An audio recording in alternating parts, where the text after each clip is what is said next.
Alright, welcome to episode 57 of What If Civilization Started Over. In the last episode then, we had the conclusion to the 7 Years' War, or this timeline's version of that, where we saw the countries fight for 7 years. So that occurred mostly in Europe, and as you can see, the European borders look entirely different. This war is mostly between the Triangle and Parallelogram alliances, and if you go to the alliance layer, the Parallelogram alliance does not exist anymore. Spain has been split into 3 different countries, well, technically 4 if you include Morocco. Their colonies have been divided between loads of different countries. Sweden is basically gone. There are a tiny bit of Sweden now. I mean, it's the important bit, but still. Norway's back, so that's cool. Who else does this alliance? Oh yes, Savoy and the Italians are gone, and also the Irish have fallen into a civil war in which a military dictator was put in control. So that's our first ever dictatorship, and also our first ever military dictatorship. So that's pretty cool. Also, his ideology, because we haven't looked at that in ages. So, another democracy is Catalonia. We just, I don't know, just have a look at the ideology map just for a second, because there's a lot of absolute monarchies here in Central Asia. That's interesting. And there's these Russian ones. No, I just don't really think about this too much. There's this random one in Japan. Anyway, let's get on with the video, shall we? Because we need to do some of the immediate aftermath of the war stuff. And what we need to do is go down to southern India. Because at the end of the last episode, I was talking about southern India. And what's going to happen here is that we need to look at this little bit of territory that the Spanish control. Because, of course, the Spanish don't exist anymore. So what we see happening is the southern Indians begin an invasion into this territory, take over the small colony the Spanish had, and yeah, they invade that. Now, this colony is being controlled from the capital of the Spanish country, which is up here in the blue country now, and they're kind of annoyed about what happened. Also, just because you can't exactly see this border too well, like here's an idea of what it looks like. It's pretty cool, I would say. I like how the French country looks. Yeah, those two colors don't work great with each other. Anyway, they say that they technically controlled the colony, and they should have inherited it from the old Spanish country, and that invading the city colony was a declaration of war. The Pink country, the colony was not led from their capital city, they also say it was a declaration of war to invade their territory. And the blue country is like, hey, what? No, it is our stuff. It was a declaration of war on us and then to invade. But yeah, they're both going to declare war on southern India. So what does southern India do about this? Well, they invade. No, they don't really care. Both these countries just been in a civil war for like a year against each other. If we look at power rankings, which we're going to get to in a second, it's 1824, and the war started in 1817, but it's now 1825 because they had a civil war for a year.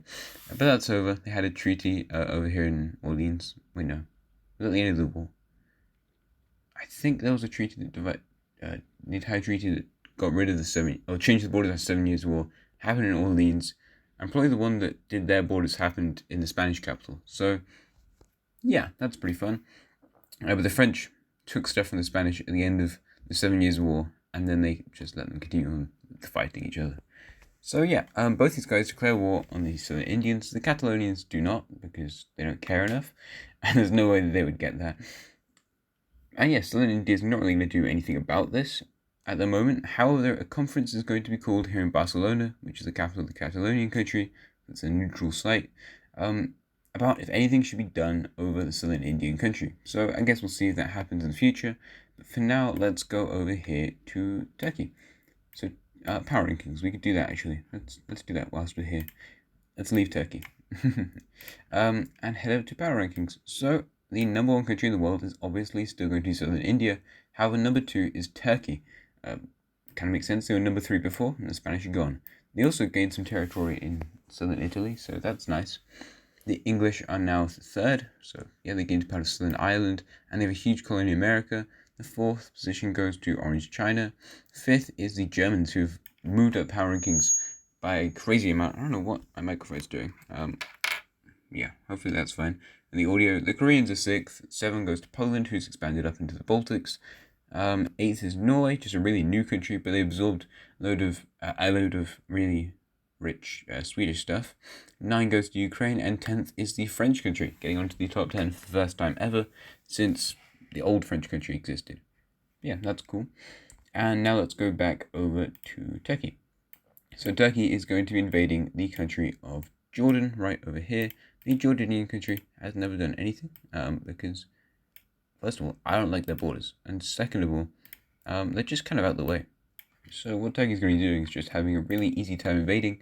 They push in and take this other major city, and then also move in along this sort of Red Sea area, taking the capital city of this country. So that country is now gone. And yeah, they could just capitulate because the rest of the territory is desert. And following this, we see, goodbye Jordan. So yeah, in a peace treaty, that's all that happens. Turkey will annex the Jordan country, and following that, they're going to declare another war, this time on the pink team, whose capital will immediately fall to Turkish forces. And yeah, they just immediately surrender.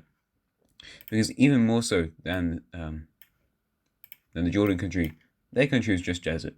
So now, the Turks have reformed a weird Mesopotamian empire. Like, within their country, we have this strange Mesopotamian empire forming. And then the core Turkish territories, then the Southern Balkan territory, the Libyan areas, and then Italian. So this country is really huge. They border the Persian Gulf, the Red Sea, the Black Sea, the Mediterranean Sea, the Adriatic Sea, the Ionian Sea, the Tyrrhenian Sea, potentially, Bay of Naples. They're huge. So we'll see how important they become in the future. Probably quite. Anyway, we can now head over to America because, sorry, my throat. No, actually, I'm fine. For once, I'm actually fine. The Germans recently acquired a load of new territory from the Swedish, and they would like to go colonize stuff. I don't know why the zoom button's being all weird today, but it is. So yeah, the Germans will be moving their colony a lot further west into some of these huge, like, open Canadian areas. What state is this again? Well, not province. A state. Not state. Province. What is it called? I don't remember. Manitoba's. Ontario's there. Is this Manitoba? I don't know. Anyway, so they expand a lot further west, and the thing is that they are the closest country to being the same strength as England, which is the strongest European country, if you don't count Turkey. So yeah, it's kind of scary how powerful the Germans are becoming. Speaking of England, they are going to be expanding their colony further westwards also. I feel like people will probably be here, like homesteaders and stuff. We're actually doing about that in school at the moment. Well, we've kind of done homesteaders now, but we're doing westward expansion of the US. So that's fun. I don't like these borders at all, because I'm too far zoomed out, so they just go all weird straight liney, which is exactly what the real life American borders were, but, I don't think we need that. Like a province map, we can have weird straight line borders, but not on the actual map, surely not. Anyway, this looks hideous, so good. Glad of that. There we go. So the English expanded their colony a bit. The Germans will fill in that area, or potentially the English will. I'm not really sure. I guess we'll find out. But the English will take over this bit of strategic sort of territory around here, so maybe the Germans won't fill that in. But we can also head over to Texas, because a treaty will be occurring between the Dutch, who will be expanding their own colony just a little bit. How much are the provinces for all of this expansion that I cause these guys to do? I don't think about that. I do these videos and I just like, oh, wait a minute. I've got to change all that just after this. Damn it. Anyways, the Dutch take over all of this stuff, which is a lot of new territory. But what we see happening here is a treaty following the Treaty of World War Zero, which is called the Triangle Treaty. If you don't know about Texas, you should. Learn about Texas. Texas, there's a Texas Triangle. I think it's like Austin, Dallas, and Houston, like the three major cities. And also there's the Bermuda Triangle, which is Puerto Rico, Bermuda, and the Bahamas. And what we're going to be seeing here happen is a trade of territory. So the Dutch will be allowed to annex the Bahamas from the English colony, and also apparently the Irish are still there, which is strange. So they take all of these territories, which effectively pushes the English, or British now, out of the Caribbean, whilst we see the British annex the Texan territories, or some of them, from the Dutch. So I want to get this border right, because I don't want to do another remake of this. Because really, all that treaty was just me trying to fix the borders. And then coming up with a reason for why the Dutch would agree to this. Because it's more the Texan border that was bothering me, rather than the border in the Bahamas. Wait a second, why do we have a huge straight line? What's that about?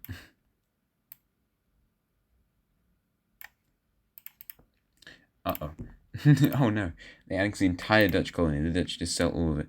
I feel like if I was doing the other recording thing, you wouldn't have to see me do that entire treaty, but you did. So sorry about that. But yeah, the English have a huge new straight line with the Dutch now, and they also expand their colony a little bit around here, just to try and make it look a little bit better. They might actually just go and read it. Why do I do this to myself?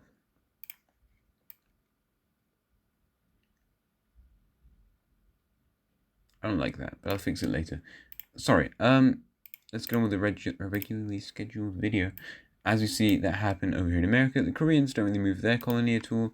We can head over to do another war, because I feel like, I should interspice colonialism with war, because both of those are great things. Anyway, we're heading over to Orange China for some reason, because recently Orange China dissolved their alliance that existed in this region. The Circle Alliance, we now just have the Pentagon, Diamond, and Triangle Alliances. I need to look at alliances in a second. But yeah, what we see Orange China doing is declaring war on another country near them, as you'd expect, because I said we were going to do that. And the country they will declare war on is going to be this poor old purplish country. Now, this purple country is not very strong. Yeah, they're kind of bad. But what the Orange Chinese country does is just invade towards their capital city, which they take extremely easily. Now, the justification for this war is kind of murky. This country is an absolute monarchy, and it doesn't treat its people, wonderfully. But it's not that bad to live here. It's like an agrarian sort of society for most people. That's kind of how most people live around the world. The king can kind of decide his own laws if he wants to, which is like the basis of this war, but, not really that justifiable. And also, you were allied to these guys. The Orange Chinese do have a new king since they broke up the alliance, so maybe that's part of why this is happening. But yeah, people are kind of worried, but it should be fine. Anyway, the king flees to this city over here, and after that, they will go to a peace treaty in which they will change the borders of this place, obviously. So that's what's going to happen. We see Orange China take this northern province over here. They're also going to take over some of these other inner provinces, kind of just for better connectivity within their country. That's like a pretty big part of this war, really. And by that, I just mean better borders. Yeah, these borders aren't good because they don't really follow the provinces that well. I'm trying to do it quickly for you guys. Sorry. Yeah, so they take over all of this territory. The purple country is allowed to keep their capital city, which is nice of them. And yeah, here's our new borders in China. I also recently made a culture map. Which kind of looks something like this. I feel like I've got the northern part of China wrong. This is not a nice looking map. It's really blobby, but otherwise it would take ages to do. But we can kind of see the different cultures. I tried to make an ethnicity map a few weeks ago, maybe like a week ago, and that was really, really complicated. So I made this instead, which is a bit like the religion map, but more detailed. I was going to make it different shades of the original culture. For example, in Mesopotamia, we'd have this is a light shade of red, another light shade of red, kind of a mix between blue and red, so maybe a purple. Then Turkey, kind of maybe. Ethiopia might be a similar sort of thing. And it'd be like that. India would be, these are light shades of this color. These would be light shades of purple, light shades of blue, which is exactly what this one is. Because this one's really just an offshoot of the Central Asian religion. Or culture. And so there's this Astrakhan one up here. But yeah, this is maybe something I'll use for peace treaties in the future. It's just a bit of fun, and I haven't done America yet. So don't worry about that. Anyway, it's all gone. Yeah, let's go back to the video, and let's maybe do some more colonization, because we need to do that, because the colonial era is actually coming to an end kind of soon. World War One is somewhere on the horizon. Africa's not colonized yet, but how long is that going to take? Maybe we won't colonize Africa. Maybe we'll just be nice in this scenario. Probably not, though. Anyway, speaking of Africa, we see the newly colonial, I don't know what the word I'm looking for is. Yeah, they recently became a colonial power.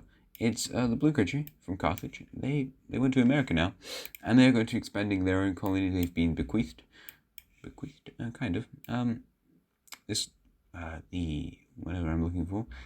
The Blue Country in northern Iberia wanted this colony, and they were going to give the other one to the Purple Country, and divide up the colonies between each other. That's what they hoped to get for the peace treaty. However, that wasn't what happened, and instead the French and the Carthaginians were rewarded by both receiving a colony each. So that definitely annoyed both the Spanish countries, but they were also in a civil war during that time, so there wasn't a whole lot they could do about that. Yeah, they weren't going to be able to change anything major. Anyways, that's a lot of colonization for you guys. Your country looks crazy, or colony, I mean. We also see a similar sort of thing happen here in the French country. The Spanish were much more conservative with their colonization, whilst these guys are very much new countries to this, so they don't really have an idea of what to do. They're just like, alright, there's some cool mountains, go explore that. Go explore the rainforest. I don't know, have fun. They want to get plants and animals named after them. Yeah, they're excited. So there we go, the French expand their Peruvian colony, or like Andean sort of thing. And America looks very different.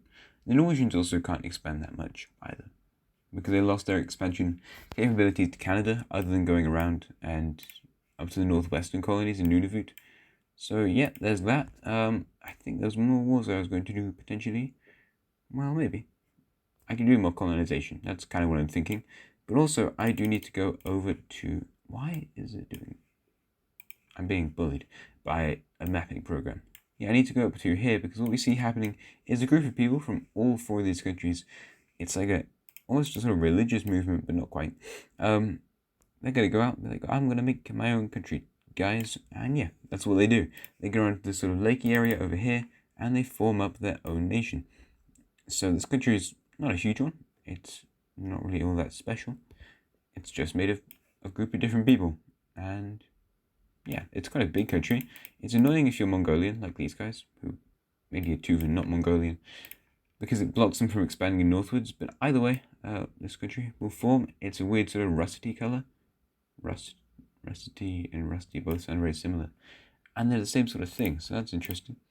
We see the green country expand like one final time potentially into this area, and we can also, yeah, I'm sorry, this is like it's probably a boring bit of episode time here, and that's just because of the state the world's in. Like, it's in an era of just exploration and colonization and discovery of stuff, and that's just what the world's doing at the moment. So yeah, sorry, I know it's not super fascinating to see me draw some lines on the map and then countries take over those lines. It's like, oh well, it's a great story there. But yeah, it's going to be important. We see the huge red country will expand their borders even more. They are one of the biggest, if not, well, probably not the biggest country in the world, but they are one of the biggest ones, so that's pretty cool. And we can also go down here to the Euralia country, who is also a very large country, a very long country. They will expand a bit northwards. So yeah, there's that. Some strange... I don't really love these borders, but it's what we've got over here in Russia. And is that where we're going to leave it? Well, this country does need a capital... Why are you doing this? This country does need a capital city, our new rusty-coloured friend. So I guess we'll give them one of those. Boom. It's going to be yellow, of course, like everyone else's capital. And they're going to put it there. We can go to the cities layer and give them their own major city in this territory. So there's that. Is this where I'm going to leave today's episode? Quite possibly. We can go to the Tibetan country. They've been kind of important in the past few episodes. Don't know, they just have been. It's one of those things. To be honest, Tibet's not really an area that's been explored. And I just made this country so I could send a country into Tibet. Well, I didn't make them for that reason. I made them as just a random country, but I made them get destroyed so they could go to Tibet. That was the reasoning for that. And yeah, that's probably where I'll leave today's episode, to be honest, other than one more thing, which is what we need to do on the alliance layer, which I said I would do, and then I didn't do anything about, because what we see happening over here with alliances is the French leaving the Triangle Alliance. They don't feel like they're threatened anymore by other countries around them. However, what we see happening in response... Wait a second. Let me just copy this. Because we see another country join this alliance, which is going to be the Norwegian country. They have, as I said in the previous episode, a monarchy very much linked to the Dutch monarchy. So yep, all three of these countries are pretty well aligned. The English have also, well, British, have also funded Norwegian rebellions in the past, so that's why. And this Triangle Alliance is also receiving another new member, being the Italian country. They really like these guys. You know, they help them stay alive during this war. So yeah, and also they're very afraid of the Turkish. The Turkish are right in the south, and they want these southern territories. And the Turkish also just have a huge monopoly over trading with them. They have Malta, and they're just a bit worried what the Turks could do. So this is definitely good, since all their allies in the North Sea. That is a problem. It'd be good if the French were there, but the French have left now because they don't feel afraid. Anyway, thanks for watching the video, and I will see you again next time. Goodbye, and have a nice rest of your day.